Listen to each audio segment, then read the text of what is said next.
people. So this is my second review of the day, and this book also I was waiting to read it. It's called Lessons Life Taught Me Unknowingly, an autobiography by Anupam Kher.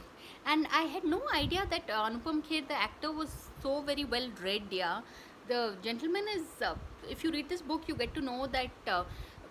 About his childhood in as a Kashmiri Pandit in Shimla, and it's a very honest sort of book.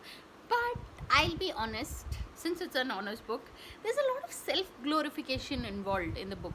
Like I'm this, I'm that, so it can get a bit tedious to read.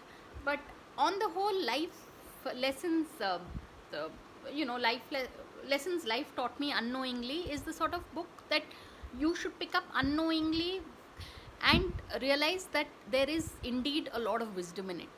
So really, people, try and read this. You can find it on Amazon, and it is it is a book worth looking at, definitely, because it gives you an insider's view of these various top notch celebrities.